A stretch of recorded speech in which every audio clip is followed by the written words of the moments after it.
We love talking about great guns in video games, but what gets less attention are the crappy ones. Hi folks, it's Falcon, and today on Gameranx, the 10 worst guns in video games. Starting off at number 10, it's the water pistol from Metal Gear Solid 5. You can develop a lot of weapons and gadgets in MGS5 at Mother Base, and a lot of that stuff can be pretty useful. But I'm guessing a ton of people out there just straight up pass this thing right by. Why? Well, it's a water pistol. It's literally just a squirt gun. It shoots water. It doesn't do any damage at all, so it's an absolutely terrible gun. As a gadget though, it's honestly not that bad. You can put out fires with it. You can use it to distract guns. You can stun enemies by shooting them in the face. It's even kind of useful against certain bosses. And most importantly, it can short out electrical equipment too, which can be pretty handy. So it's not completely useless in the final assessment here. Many of its functions are situational at best, sure, and most can be solved with the standard silenced tranquilizer pistol as well. But this is one weapon that is utterly useless as an actual weapon, but not terrible when it's used for other purposes. Still, it's mostly seen as a joke because basically that's what it is. So we're putting it on this list, at least to start off. It's gonna get a lot worse from here though. And number 9 is the Colibri from Battlefield 1. Check this out, just right as a visual here. It's ridiculous looking. It looks like a toy, and it's about as dangerous as a toy too. You can unlock it at level 10 from the scout kit, so it's something you have to put some work in to get, but don't let that fool you. It is exactly as weak as it looks. It literally takes multiple headshots to kill somebody at point blank range with this thing. And that fire rate isn't me firing slow on purpose. That is how slow it is to fire. It is weak as hell, it's incredibly inaccurate, and the fire rate is that bad. It's an all-around awful gun, useful only as a weapon to troll your enemies with. Like, alright, let's say you want to embarrass someone, just kill him with this gun. Like, there's few feelings worse than getting killed by a guy wielding one of the most useless weapons in video game history. And best of all is that this is a real gun. In Battlefield 5, they followed up the Colibri with the just as bad Liberator, but there's something about it that is not quite as funny as the Colibri. Like, just look at this animation when you switch to it. The guy holds it like, what is this? As far as joke weapons go, they don't get much worse. And number 8 is the Bane from Borderlands 2. Okay, in comparison to the Colibri, this isn't actually that bad, but what it lacks in uselessness, it makes up for by being very annoying. There's a ton of weapons in Borderlands that are basically useless, but tend to have some kind of function, even if getting a lot of use out of it is a little bit of a challenge. Few are intentionally designed to be bad, but the Bane, it's made to make you angry, I think. To get this thing, you have to play through a quest called The Bane that pops up in the Sanctuary when you get far enough into the story. The quest warns you it is a cursed gun, but that's usually an empty threat in most video games. Like, also, cursed weapons are usually kind of cool. See the Soul Calibur? Anyway, this one's not good. It has some cool weapon effects, like it's got increased damage and a huge magazine, so it can do crazy damage when used properly. The problem is that when you fire it, it just yells.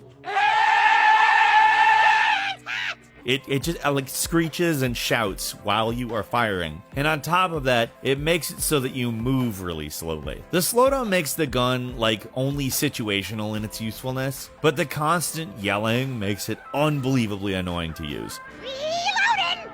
Trying to turn down the in-game volume doesn't help either because the gun ignores it. You can turn off every other sound in the game and it will continue to scream at the volume that your TV is at. I mean, you could just mute your TV or monitor or whatever, but it's still got that slowdown effect that hurts the weapon. Like, players have found ways to make this gun useful, but mostly it's just a way to have some fun. I think from the developer's perspective more so than the players. And number 7 is the SMR from Call of Duty Black Ops 2 Zombies. People are all over the place when it comes to guns in Call of Duty. There's a few that are universally recognized as being overpowered, but for the worst gun, there's a lot more debate. Well, excluding the SMR. In multiplayer, this thing can be great, and at least according to the wiki, has the highest damage per shot of all assault rifles, but in the Zombies mode for Black Ops 2, it's one of the worst ever. There's a few reasons for this. It's already at a disadvantage being a single-shot rifle in a mode where fully auto is generally literally significantly more effective. It's also a mystery box weapon, meaning you can get it randomly in a place of something you might actually want, and worst of all, it's not particularly accurate. The one thing a single shot rifle needs is to be accurate, and it just isn't at all. For whatever reason, aiming with this thing is basically as effective as shooting at the hit. Aim and shoot, same spot over and over, and you basically never hit where you're aiming. It's kind of ridiculous, actually. There's not a lot to say else about it. It's just incredibly bad in every way. Weak, horribly inaccurate, just all around sucks in Call of Duty Zombies. Multiplayer, fine. Call of Duty Zombies, ugh. At number 6 is the PS20 from Deus Ex. Most of the guns in the original Deus Ex weren't great until you managed to upgrade your weapon skills. Anyone who's played the game remembers how it takes what feels like forever to aim at an enemy with a standard pistol, so weapon handling in general isn't great to start with. But the starter pistol is one of the all-time great weapons compared to this piece of junk. It's a single-use plasma weapon. You fire it once, then you discard it, so each one only gives you a shot. So in theory, that should make it probably a more powerful thing. That's quite a disadvantage, right? No, it's not even that strong. It just basically defeats itself as a gun. There's no purpose. Why? It's not stealthy. It makes a big explosion every time you fire it. It's not powerful. It's not particularly effective against anything. It's just a weird single shot weapon that does a little bit of damage, and that's it. The one only positive thing is that it's perfectly accurate. That's it. That's all it has going for it. So you can hit an enemy with perfect accuracy for barely any damage. Great. Thanks a lot, game.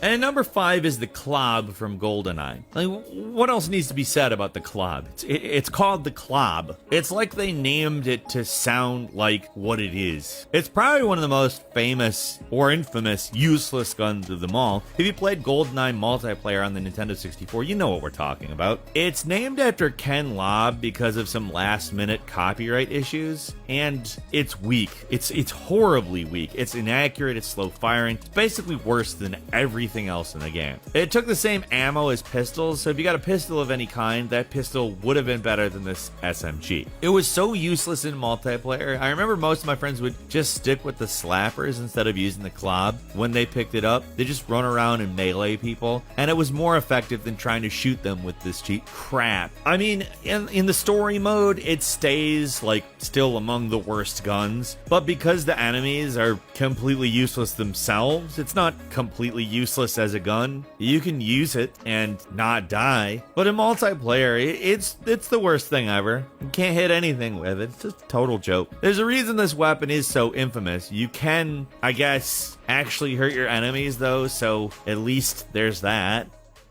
And number 4 is the Tranquilizer gun from Turok 2.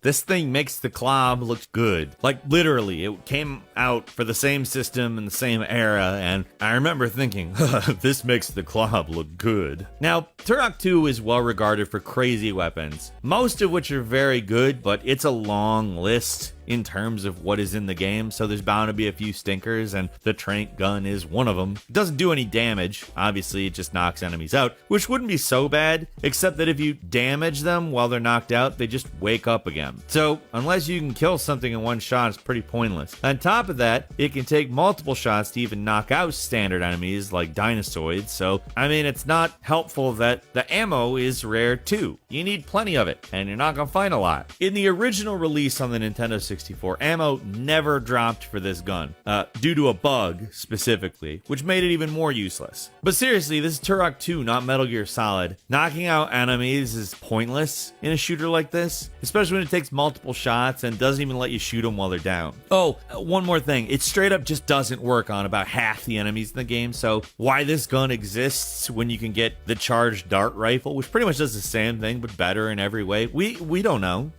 And number 3 is the Happy Bubble Blaster in Just Cause 2. What's worse than a water gun? Well, a bubble gun. Sure, we've mentioned a few guns that so far look or behave like children's toys, but this is literally a children's toy. You can find it just sitting on the table in this tower surrounded by pink trees, and as long as you know where to look, it's not too hard to find, but unlike some of the other Easter egg weapons in other Just Cause games, like the cow gun from Just Cause 4, this is totally useless. All it does is shoot little bubbles, and that's it. it. There's no secret that makes it actually useful or anything. That is what it does. The funny thing about it is that for whatever reason, civilians and authorities still act like it's a standard gun when you fire it. So people run away screaming when you stand next to them and shoot some bubbles, and the army will start shooting you when you use it. So in a way, it's actually less than useless, because it doesn't just not do anything. It can get you killed.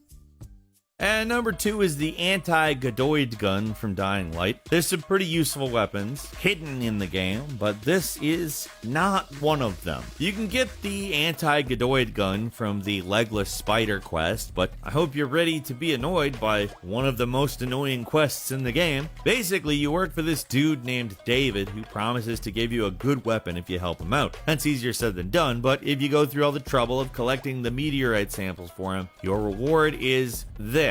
It actually looks pretty sweet, like a laser weapon or something, but when you fire it, it makes some noises that attract zombies. That's it. Whole quest is basically a joke, so it's no surprise that the reward is goofy as well, but did it have to be this useless? It just piles on the badness. Frustrating, long quest, useless gun as a reward that's pretty much only good for getting you killed. You can actually upgrade it later in the following DLC, but there's a whole other Easter egg you have to solve to get the blueprint. It is possible to make a new better gun from this, which is good because as it stands, the anti-Gadoid gun is one of the most useless weapons of all time.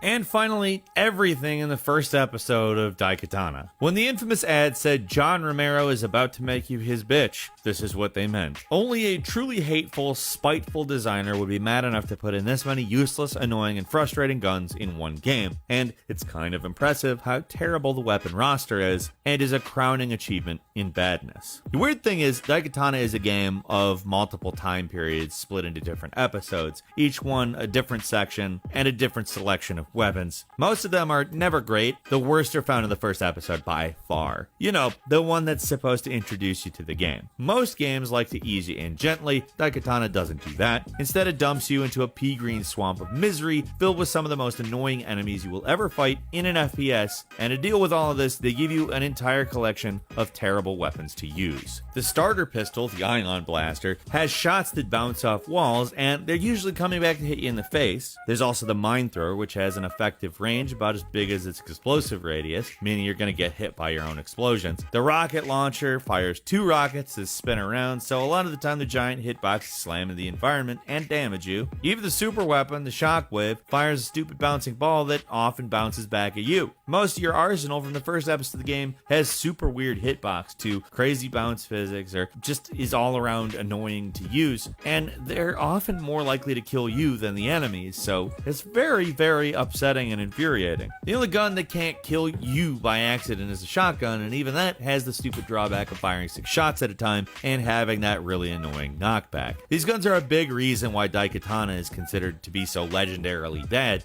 They're just annoying to use. Most of the guns are worse than useless and will get you killed. Your own weapons are more dangerous to you than most of the enemies in the starting levels. It's completely nuts. And that's all for today. Leave us a comment, let us know what you think. If you like this video, click like. If you're not subscribed, now's a great time to do so. We upload brand new videos every day of the week. Best way to see them first is, of course, a subscription, so click subscribe. Don't forget to enable all notifications, and as always, we thank you very much for watching this video. I'm Falcon. You can follow me on Twitter, Falcon the Hero. We'll see you next time right here on Gameranx.